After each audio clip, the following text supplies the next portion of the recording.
The girl who wouldn't stop following him the wind cut through the frozen mountain pass like knives, but Lucien kept walking without looking back. His heavy cloak dragged against the snow, his steps steady, controlled, and cold. For 3 weeks, he had been moving across these abandoned routes, hiding from anyone who might recognize the exiled vampire king. He told himself that he was alone, that he preferred the silence, but something in the air kept tightening around him. He could feel it again. Footsteps, weak, uneven, and human. Whoever it was had been following him for miles, trying to match his pace, trying not to be noticed. Lucien ignored it at first, telling himself it was nothing. But the sound stayed, like a faint shadow behind every step. Then he heard a soft thud, a body hitting the snow. Lucien stopped. His jaw tightened. He turned around slowly, expecting some thief or foolish traveler. Instead, he saw a young woman lying collapsed in the middle of the frozen path, dark hair spread over the snow, frost biting her fingers, her thin coat torn, and beneath it a waitress apron stained and frayed. She looked half dead. Lucien should have kept walking. It was not his problem. The world had taken everything from him, and he no longer owed anything to anyone. But when he looked at her again, something pulled at him. He walked toward her, kneeling beside her silent form. "Wake up," he said, shaking her shoulder gently. Her eyelids fluttered, and her gray eyes opened with a fierce, stubborn fire despite her exhaustion. "You stopped," she whispered. Her voice was weak but sharp. Lucien frowned.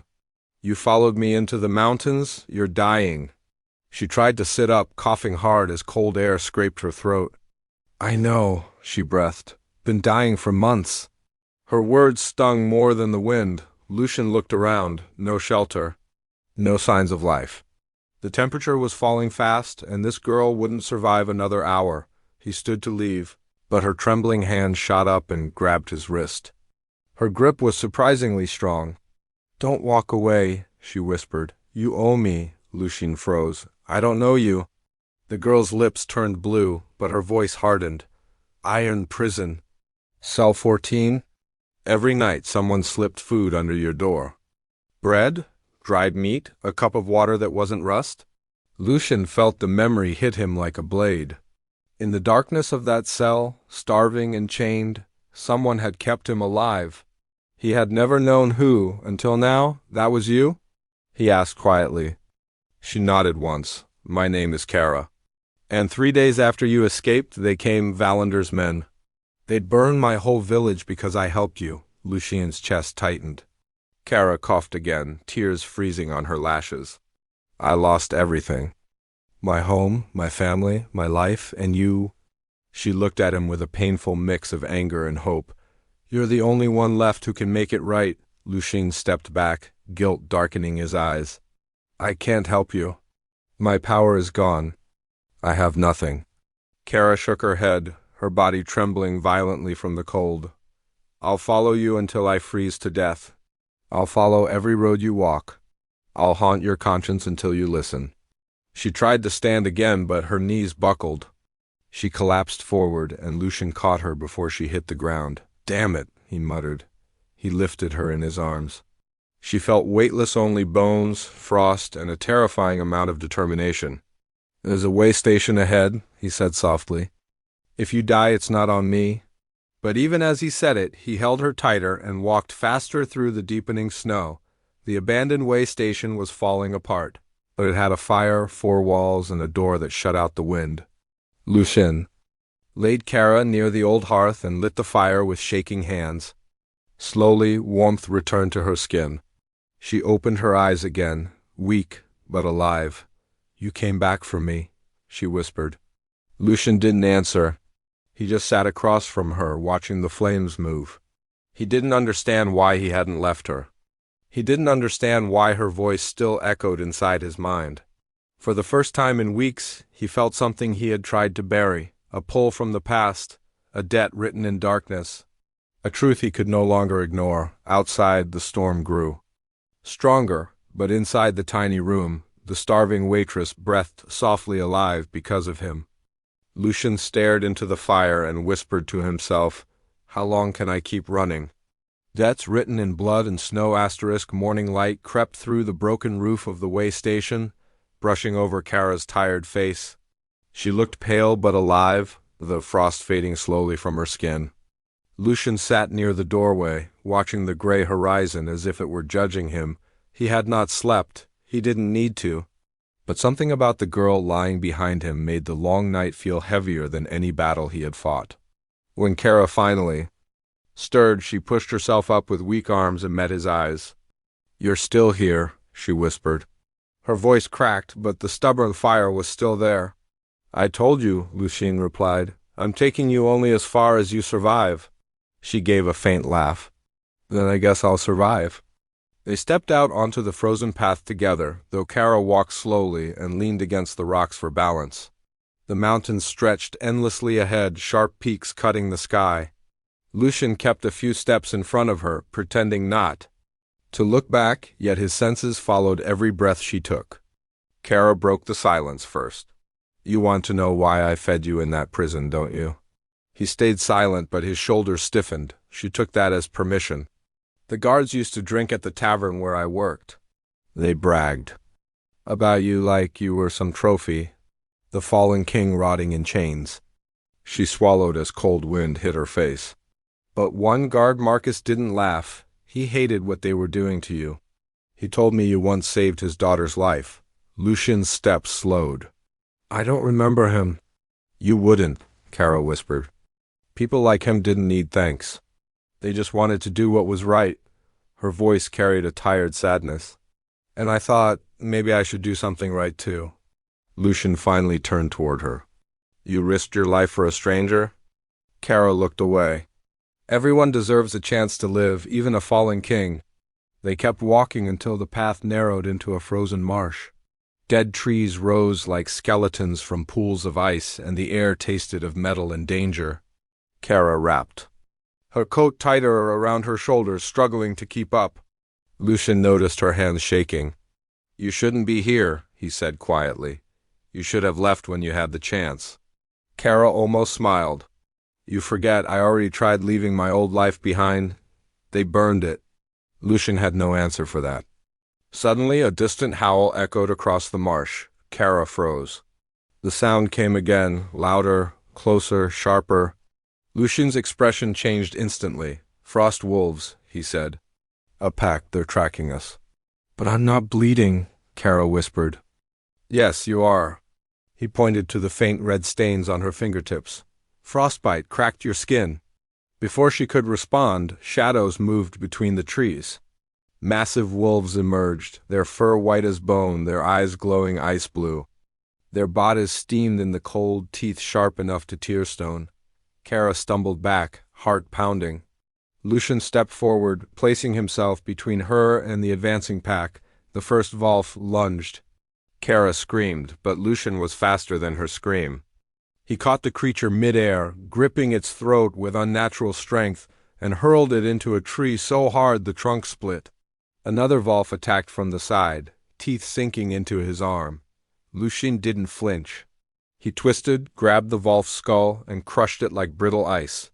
3 more closed in, circling him with hunger in their glowing eyes, and then Kara saw something she had never seen before.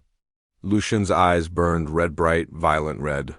His movements were too fast, too sharp, more shadow than flesh. He fought like a creature no human could ever face. This wasn't weakness. This wasn't a fallen king. This was power. One by one, the wolves fell or fled, until the leader, the largest Volf with deep scars, bowed its head to Lucian and led the survivors back into the dead forest. Silence returned. Lucian stood still, chest rising slowly, his red eyes fading back into darkness. Kara stared at him. "You lied," she said. "I didn't. You said your power was gone." "I said it was sealed," he corrected softly. "Not gone." Kara stepped closer. "Then unseal it. Use it. Fight back." Lucian shook his head. "You don't understand. The last time my full power broke free, an entire city burned. I swore it would never happen again." Kara didn't back away. "Then learn to control it instead of running from it." She looked him directly in the eyes. "My village burned too. But I'm still here." Lucian looked away, unable to face the truth she carried so boldly. They walked again side by side. Now, until the ruins of an ancient fortress appeared far ahead, broken towers, shattered walls, and a silent history waiting in the cold. Kara stopped, staring at the fallen castle. What is that place? Lucian's voice dropped to a whisper filled with a bitter ache. My home, before everything was taken. The fallen throne and the ghostly court *, the ancient fortress rose from the mountainside like a wounded beast, its towers cracked open by time and betrayal. Kara followed Lucian through the broken gates, her steps slow as she stared at the ruins. Snow covered everything, gathering on collapsed pillars and burned tapestries. It was hard to imagine this place had once been a thriving kingdom ruled by the very man walking ahead of her. Lucian moved through the shattered hall with quiet, heavy steps as if every stone recognized him. This was your home, Kara whispered. Lucian didn't answer. His silence said enough. They walked deeper into the fortress until they reached what remained of the throne hall. A broken crown lay half buried beneath stones. Kara bent down, brushing the dust away. The crown felt cold, almost alive. You ruled from here? She asked gently. Lucian stood at the center of the room, staring at the ruins with a distant, painful calm. For centuries, he said. Before Valander decided he wanted it more. Kara could hear the bitterness beneath his calm voice. A quiet storm held behind years of restraint. A sudden chill filled the hall. Kara shivered. The air grew heavier, and pale blue light seeped from cracks in the walls. Lucian, she said softly. He nodded. They're waking. Before Kara could ask who, ghostly shapes formed from the cold, air-transparent warriors in ancient armor, their faces hidden behind glowing helms. They weren't human nor fully alive. They were the castle's guardians, bound to protect the royal bloodline. Their leader stepped forward, a towering figure of frost and light. Dorian Lucian Cole, the voice boomed, echoing like wind through a cavern. You abandoned your throne? Why do you return? Kara flinched at the accusation, but Lucian stood still, swallowing the pain. I didn't abandon it. It was taken. You fled, the guardian answered sharply. You hid while your kingdom fell? It raised a spectral blade toward his chest. Cowards do not deserve the crown. Kara stepped between them without thinking. He's not a coward, she shouted. 12 glowing helmets turned toward her. The hall grew colder. A mortal speaks for the fallen king, the lead guardian hissed. Why? Kara's legs shook, but she didn't move aside. Because I know who he was before the fall. I know what he did. She took a breath, steadying her trembling voice. I fed him in iron prison, bread, dried meat, clean water. I saved his life when no one else would. The guardians watched her, their frozen eyes narrowing. Prove your claim, the leader demanded. Kara closed her eyes. The bowl I used had a dent on the left side. The water was from the tavern well. And the last night, I left an apple. Lucian's expression changed. He stared at Kara with disbelief and something deeper. I thought I dreamed that apple, he whispered. The spectral warriors lowered their blades. The stone remembers kindness, the leader said. The bond between you is true. The guardian stepped back, allowing them to pass. Kara exhaled shakily. Lucian looked at her for a long moment, his eyes unreadable. You risked yourself again? He said quietly. She shrugged weakly. Someone has to. The guardians turned toward a dark staircase descending into the depths of the fortress. The seal you seek lies below, one of them said. But know this, breaking it will awaken more than strength. The room grew colder. An ancient guardian sleeps beneath this castle, bound to your bloodline. If the seal breaks, it will rise. It cannot be controlled. It cannot be reasoned with. It will protect the king and destroy everything else. Kara's breath caught. There has to be another way. There is not, the guardian replied. Power demands a price. The warriors faded into mist, leaving the hall silent again. Lucian stared at the staircase, shadows stretching across the stone steps. This is your last chance to walk away, he said. Kara stepped beside him, eyes fierce despite her fear. I've come too far to stop now, even if it means waking something that wants us both dead. Lucian didn't smile, but something softened in his expression. He turned toward the dark stairway, side by side. They descended into the depths beneath the fallen throne. Unaware of the storm their choice had begun to awaken, refugees of the broken kingdom, the stairs from the throne room led Lucian and Kara into a maze of frozen tunnels. But instead of finding answers, they found only echoes, dust, and reminders of a kingdom long dead. After hours of walking through the cold silence, Lucian finally stopped. The seal is deeper, he said, touching the ancient symbols carved into the wall. But before we break anything, we need to know what we're fighting for. Kara frowned. What do you mean? Lucian looked at her, his expression unreadable. You've seen your village burn, but mine? My entire kingdom was torn apart. If I'm going to wake power that can destroy everything, I have to see what remains of the people I once swore to protect. So they left the fortress behind and traveled through a path that curved down the mountains into a wide, bleak valley. As the snow thinned, the shape of a settlement appeared below hundreds of makeshift shelters built from broken wood and torn canvas. Smoke rose weakly from small fires, and people huddled in groups, wrapped in whatever scraps they could find. Kara slowed down, her breath trembling. All these people, they're refugees. Lucian nodded with heavy eyes. Every place Valander's warlords touched ended like this. As they entered the camp, children stared with hollow eyes. Some men glared at Lucian and stepped back in fear. A woman pulled her daughter behind her, whispering, "Vampire. Keep away." Others reacted differently. An old man with scars across his face limped forward and stopped in front of Lucian. Slowly, painfully, he bent to one knee. "Your Majesty," he whispered, his voice shaking. "You came back?" Lucian froze, looking embarrassed, almost ashamed.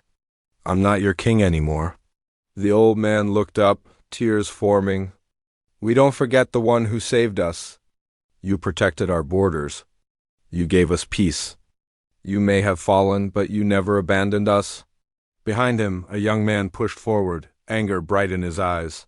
"He did abandon us," he shouted. "Where was this great king when Valander burned our towns? When our families died?" His voice cracked with fury and pain. "He ran.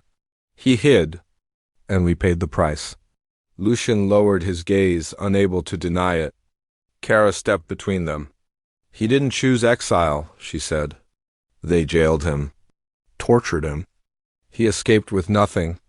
But the young man shook his head and walked away, leaving bitterness in the air. The camp grew tense. Some refugees bowed to Lucian, others cursed him under their breath. Kara watched all of it with quiet realization. This was not just a kingdom fallen.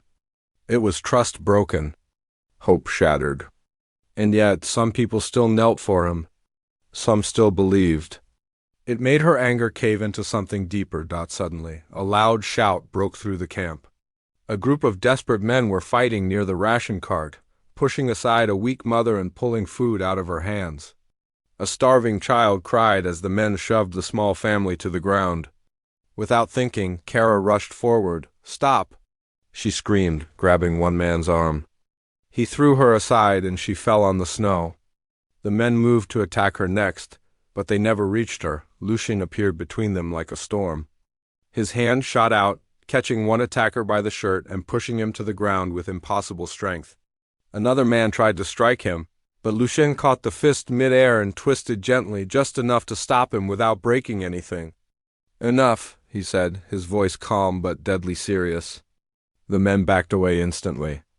Even in weakness, even sealed, Lucian's presence commanded fear. When the attackers fled, Kara stood up slowly. Lucian turned to her with a frustrated sigh. "You could have died." "And you could have walked away," she replied. "But you didn't." Lucian didn't argue. As night fell, a small bonfire was lit in the center of the camp. Kara sat with a group of children, telling simple stories to distract them from the cold. Their quiet smiles warmed something inside Lucian. He watched from a distance, realizing that this girl, starving, fragile, wounded, still carried more courage than most warriors he knew. She didn't want revenge alone. She wanted to protect the innocent. She wanted justice. Later, the camp elders gathered around Lucian. One of them leaned close and whispered, "Valander prepares a ritual in his fortress. A spell to bind humans as slaves and control vampires with blood chains. If he succeeds, there will be no freedom left for anyone." Kara's eyes widened with horror. She turned toward Lucian. "Do you hear that? If you keep pretending you're powerless, these people won't survive." Lucian looked at the fire, the children, the broken shelters, and finally at Kara. Her voice was quiet but fierce. "You don't have the luxury to run anymore. Not when this many lives depend on you." Her words were not anger, they were truth. Lucian closed his eyes. When he opened them, something had changed. His fear hadn't vanished, but it no longer ruled him. "We go back to the seal," he said. "And this time, I won't walk away." Together, they turned toward the shadowed mountains once more, stepping into the cold that waited to test them again. Breaking the seal asterisk snow covered the fortress ruins again by the time Lucian and Kara returned. The wind howled through the broken towers like a warning, but neither of them stopped. They entered the throne hall with steady steps, passing the silent stones and shattered crown until they reached the staircase that led into the depths. Kara glanced at Lucian. His face was calm, but tension filled every line of his posture. "Are you ready?" she asked quietly. Lucian did not answer. Instead, he walked down into the darkness and Kara followed. Clutching her coat tighter around her trembling body, the catacombs felt colder than before, as if the castle itself sensed what they were about to attempt. The walls glowed faintly with old runes, and the floor vibrated under their feet. At the center lay the blood seal, a wide circle of ancient symbols carved into black stone. It pulsed slowly, like a heart trapped beneath ice. Lucian stepped toward it, his breath steady. "This magic was cast by the old council," he said.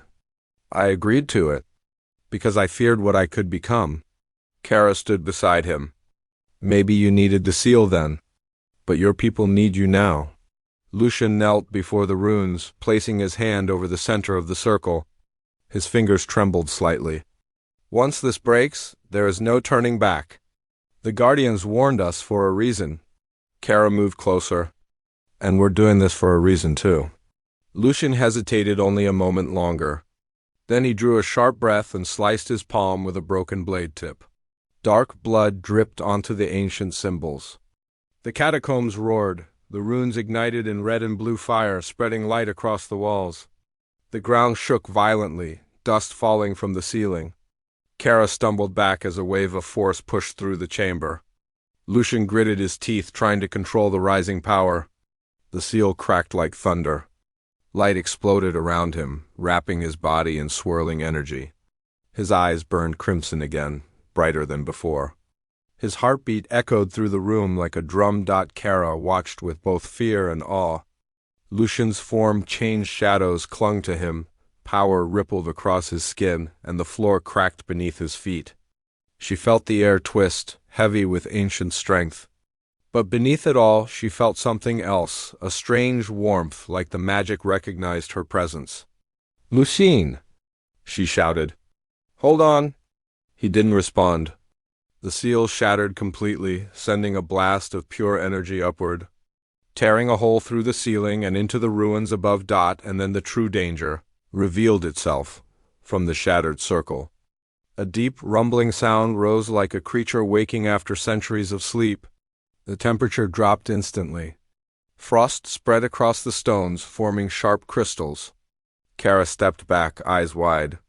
A massive shadow grew behind Lucian, its shape unclear, but its presence overwhelming.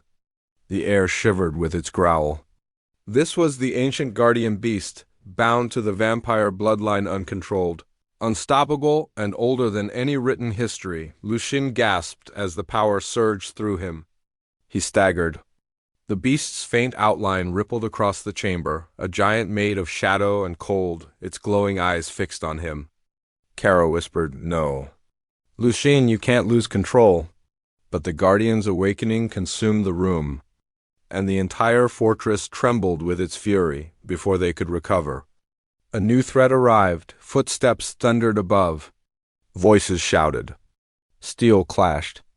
Valander's warlords had found the fortress. Kara's heart dropped. They came for you, for us. A crash echoed through the tunnels, and armored soldiers stormed into the catacombs, their torches burning blue with dark magic. Their leader stepped forward with a cruel grin. So this is where the fallen king hides. His eyes shifted to Kara, and this must be the girl who followed him like a stray dog. Kara backed away, but one soldier grabbed her, twisting her arm painfully behind her back. She cried out, fear turning her vision blurry. Lucien roared, a sound so deep it shook dust from the ceiling. His eyes became twin flames. But the warlords held Kara tightly and pressed a blade against her throat. Move, the soldier warned, and we kill her. Lucien froze, breathing hard. His unleashed power raged around him like a storm, but the threat to Kara forced him to hold himself back. The ground cracked under his feet as he fought for control. His voice broke with fury. Let her go. No, the leader sneered. You gave us a chance to take what we want. You unlocked your power. Now we unlock the girl's blood. Kara lifted her chin, pain filling her voice. Lucien! Don't let them win. Her courage, even in fear, cut through him like a blade. The ancient guardian beast growled behind Lucien, its massive shadow shifting, sensing Kara's danger. The warlords didn't understand the storm they were provoking. The tension snapped like ice. Lucien's rage and power surged together, shaking the ground violently. And then the cliffhanger struck. Lucien stepped forward, and every torch extinguished at once. Darkness swallowed the catacombs. The guardian roared awake. Kara screamed his name. The final battle had begun. The king she saved darkness swallowed the catacombs, broken only by the low growl of the awakened guardian. Kara could barely see anything, only feel the cold grip of fear closing around her as the warlord's blade brushed her throat. The soldiers shouted, trying to keep their formation, but the air itself trembled. A deep vibration rolled through the chamber as the guardian beast stepped fully into the world, its enormous shadow stretching across the walls like living smoke, its eyes burning with icy blue fire. A single heartbeat later, crimson light exploded through the darkness. Lucien's eyes pierced the void like twin stars. His power now unsealed poured from him in violent waves. The soldiers stumbled back, their torches dying instantly. The warlord tightened his hold on Kara. Stay where you are, he yelled, voice shaking despite his bravado.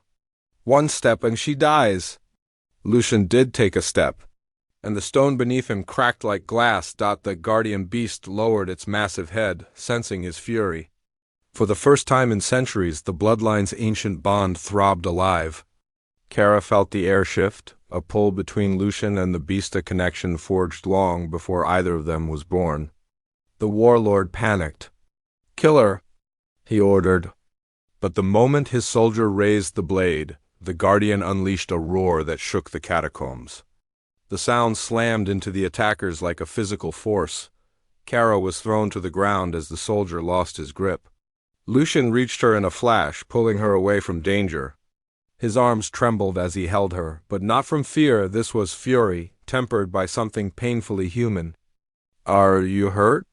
He whispered. Kara shook her head even though her body ached. I'm fine, she breathed. Just don't lose control? Lucien looked at her, his red eyes softening for a moment. I won't, not this time. The warlords regrouped, dark magic crackling along their blades. You can't control that beast, their leader shouted. It will destroy everything starting with you. Behind him, the guardian stepped forward, its huge claws sinking into the stone. It growled, waiting only for Lucien's command. Kara grabbed Lucien's arm. Listen to me. You stop the blood wars not with fear, but with choice. Control it. Don't let it control you. Her words grounded him. He inhaled slowly, forcing the storm inside him to bend. Then Lucien rose to his full height, power radiating from him like heat from a sun. He looked at the guardian. For a moment, man and monster simply stared at each other. Then Lucien raised his hand. The beast obeyed. It surged forward, its roar echoing through the fortress as it crashed into the warlords. Magic clashed against ancient fury, sparks flying like shattered stars. Lucien followed, moving with impossible speed. One soldier swung at him, but Lucien was already behind him, disarming him with effortless precision. Another attacked Kara, but Lucien appeared like a shadow and pulled the soldier away before he could touch her. The warlord leader tried to flee, but the guardian cornered him. "Please wait," he begged. Lucien stepped forward, voice cold as winter. "For every village you burned, for every child you hunted?" His eyes burned red. "This is the justice you earned." The guardian roared and the warlord fell. Silence followed, heavy and final. The catacombs slowly calmed, the tremors fading. The guardian lowered its head, massive and terrifying, but Lucien placed his hand gently on its snout. "Rest," he whispered. The beast rumbled, then dissolved back into shadow, returning to its ancient sleep. Kara watched him, awe softening her face. "You controlled it," she said quietly. Lucien turned to her. "No," he replied. "You did." Together they climbed out of the ruins. Dawn was breaking across the mountains, painting the snow in gold. Refugees waited outside the fortress, frightened but hopeful. When they saw Lucien standing tall, no longer broken, no longer hiding, a murmur of shock and relief swept through the crowd. The old soldier who once knelt for him stepped forward again, tears in his eyes. "Our king has returned?" Lucien looked at them, at their fear, their hope, their wounds. For the first time in a long time, he didn't look away. "I cannot undo what happened," he said softly. "But I can protect you now. You will have a home again. You will have peace again. I swear it." A quiet cheer rose among the people. Children clung to Kara's coat, thanking her for the stories she had told them, for standing up to the bullies, for being brave. Lucien watched her with a softness he never showed anyone else. "You saved me twice," he said. "In the dark cell, and today from myself." Kara smiled gently. "If you ever forget who you are, I'll remind you." Lucien's eyes warmed in a way that made Kara's breath catch. "Then stay," he said. "Stay and help me rebuild what was lost. And what would I be?" She asked softly. "A protector," he said, "and the first human voice my kingdom will ever honor." Kara looked at the sunrise and nodded. "Then I'll stay." The wind passed gently through the valley, carrying away the last traces of darkness. And in its place a new future began, born from courage, loss, and the bond between a starving girl and the king she refused to leave.